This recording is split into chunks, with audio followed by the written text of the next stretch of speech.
Hello दोस्तों, स्वागत है आपका इस वीडियो में।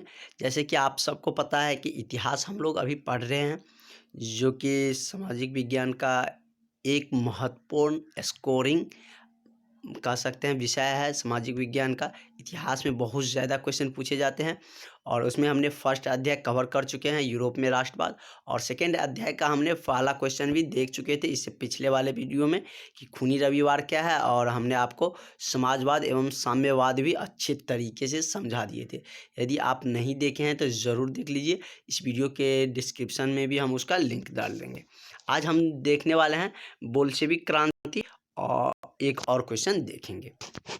तो चलिए हम लोग बढ़ते हैं अपने क्वेश्चन तरफ, और हम बहुत ही इजी वे में आपको बहुत ही क्लियरली हम बताएंगे कि क्या होता है। मतलब इतिहास है तो इतिहास में क्या हुआ था, कैसे हुआ था, ताकि आपके माइंड में सेटअप रहे और आप एग्ज़ाम तक अच्छे तरीके से कवर रखे हुए और अच्छे तरीके से लिख के आए, ताकि आपको एग्जामिन आपका एक नंबर भी कट ना करे। जितना नंबर का पूछा जाए आपको उतना नंबर ज़रूर मिले। यदि आप इस ढंग से लिखते हैं तो आपको उतना नंबर ज़रूर मिलेगा। तो चलिए हम अपना क्वेश्चन देखते हैं कि मेरा क्वेश्चन क्या है। क्वेश्चन कह रहा है कि अक्टूबर क्रांति या बोल्शेविक क्रांति किसे कहते हैं। अक्टूबर क्रांति को ही क्या नाम दिया गया है, बोल्शेविक क्रांति। और जनरली पूछा क्या जाता है, अक्टूबर क्रांति ही पूछा जाता है।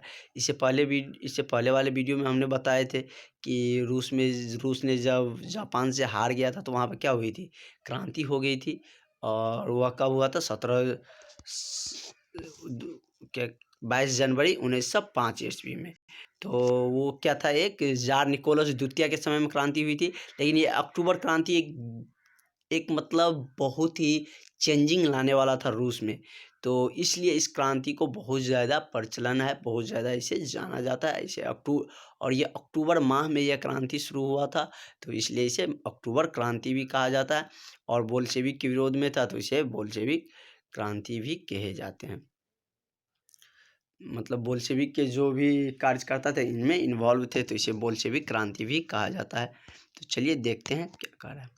रूस में लेनिन ने अपने बल प्रयोग द्वारा केरेंस्की सरकार को पलट देने का निश्चय किया। लेनिन का आपने बहुत नाम सुना होगा, क्योंकि वह एक अच्छे मतलब कह सकते हैं कि समाजवादी भी थे।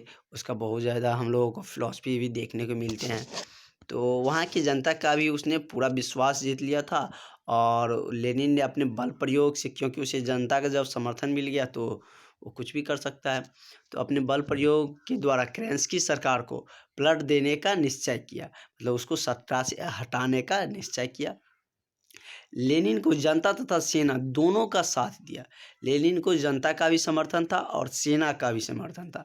मतलब यदि जो सरकार सत्ता में हो, यदि वो गलत कर रहा हो और यदि उसके अपोजिशन में कोई अच्छे व्यक्तित्व वाला या अच्छे लीडर आ जाता है तो उसे सबका साथ मिल ही जाता है। तो उसी तरह लेनिन भी एक अच्छे नेता के रूप में उभरा था, जिसे पूरे जनता का भी समर्थन था और सेना का भी समर्थन था। 7 नवंबर 1917 को लेनिन के बोल्शेविक नेता, मतलब लेनिन के साथ जो जुड़े हुए थे उसे बोल्शेविक नेता कहे जाते थे। बोल्शेविक नेता ने रेलवे स्टेशन, बैंक, डाकघर, कचहरी आदि पर अधिकार कर लिया। ये यहाँ पे 7 नवंबर दिया गया है।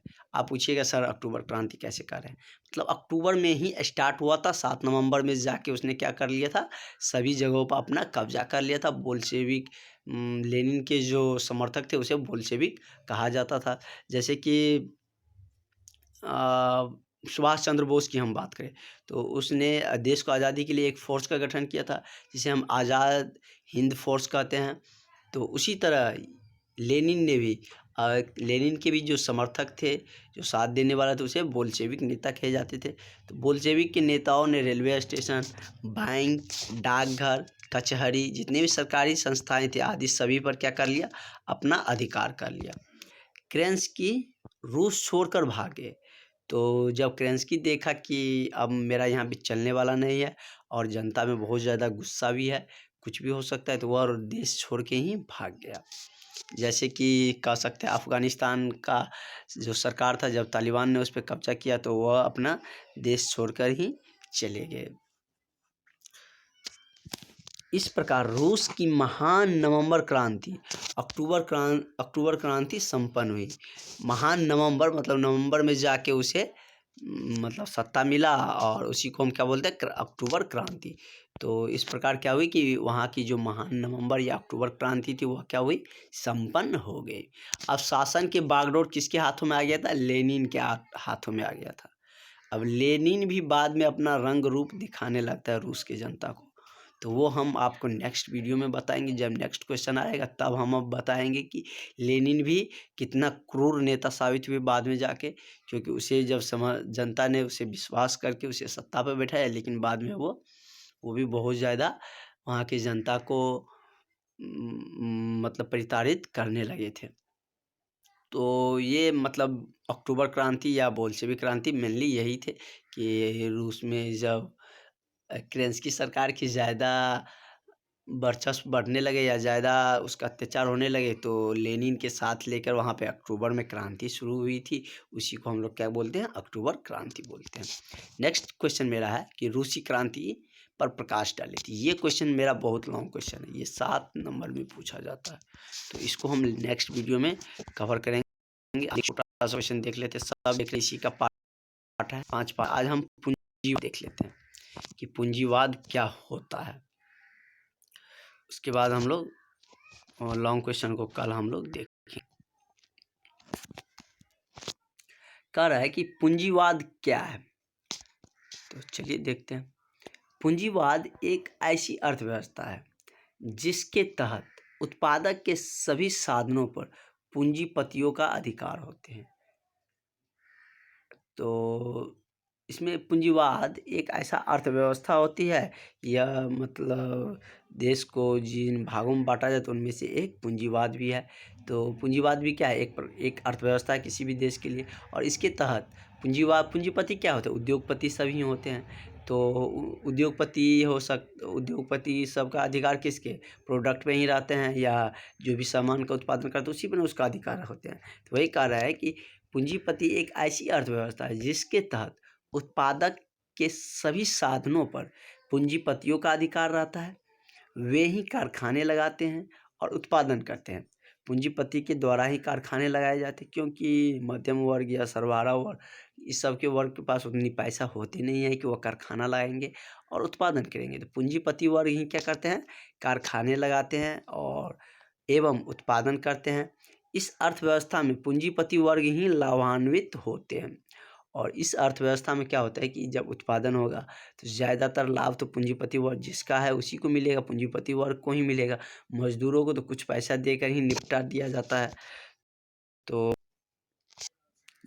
ये कि पूंजीपति वर्ग क्या होते हैं ये आप समझ गए।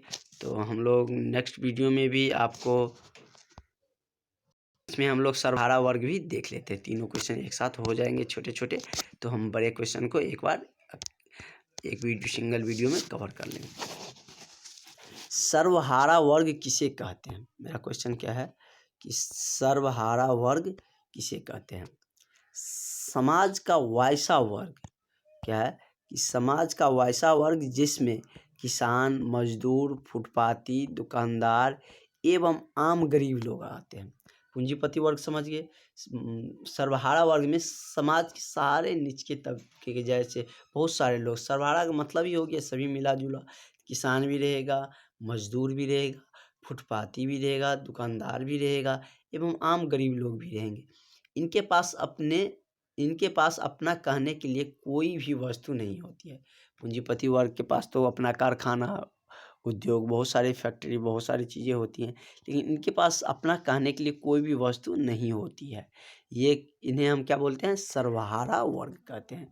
तो सर्वहारा वर्ग आप समझ गए होंगे, ये 2 नंबर में पूछे जाते हैं।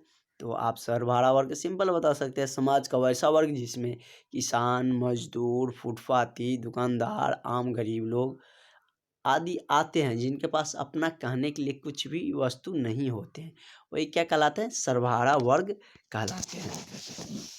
तो आपने पूंजीपति वर्ग भी देख लिया, सर्वहारा वर्ग भी समझ गए, और हम आपको अक्टूबर क्रांति के बारे में भी बता दिए। तो आप समझ सकते हैं 3 क्वेश्चन मेरा कवर हो गया।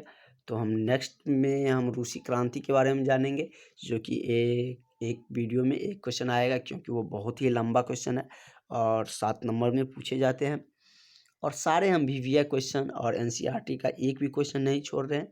आप लोग सिर्फ मेरे साथ जुड़े रहिए, आपका 450 से प्लस नंबर ज़रूर आएगा। तो आप अंत तक, सिर्फ एग्ज़ाम तक मेरे साथ जुड़े रहिएगा, आपका अच्छे नंबर ज़रूर मिलेंगे। तो जब आपका नंबर आएगा तो आप भी अच्छे खुश होंगे और हमें भी अच्छा लगेगा, क्योंकि 10th के नंबर से ना सबका आपसे उम्मीदें होती है कि आपके सिर्फ माता पिता या आपके रिलेटिव नहीं, आपके समाज में भी जो लोग रहते हैं सबकी उम्मीद रहती है, क्योंकि एक ग्राउंड लेवल की रिपोर्ट होती है, मतलब रिजल्ट होती है, जिसमें सारे लोग को जानते हैं कि ये इसका बच्चा 10th में पढ़ रहा है और उसका मतलब 10th का रिजल्ट का सब जान ही जाते हैं आसपास के। उसके बाद आपके रिजल्ट का कोई पूछने वाला भी नहीं होगा। तो इसलिए आप 10th में जितना आप अपना एफर्ट लगाइए, और आप अभी जितना अपना एफर्ट लगाइएगा उतना ही आपको आउटपुट भी मिलेगा, उतना आपका कैपेसिटी भी डेवलप होगा पढ़ने का। और हम नेक्स्ट वीडियो में हम आपको ये भी बताएंगे कि आप कैसे पढ़ाई करिएगा, कितने घंटे आपको पढ़ने चाहिए। ये सारी बातें हम नेक्स्ट वीडियो में हम आपको बताएंगे। हम सारी चीज़ आपको बताते रहेंगे, मोटिवेट भी करते रहेंगे। आप सिर्फ मेरे साथ जुड़े रहिए और आपका जो दोस्त भी है उनके पास भी शेयर कर दीजिएगा, ताकि हमें भी मोटिवेशन मिले। Thank you. मिलते हैं नेक्स्ट वीडियो में।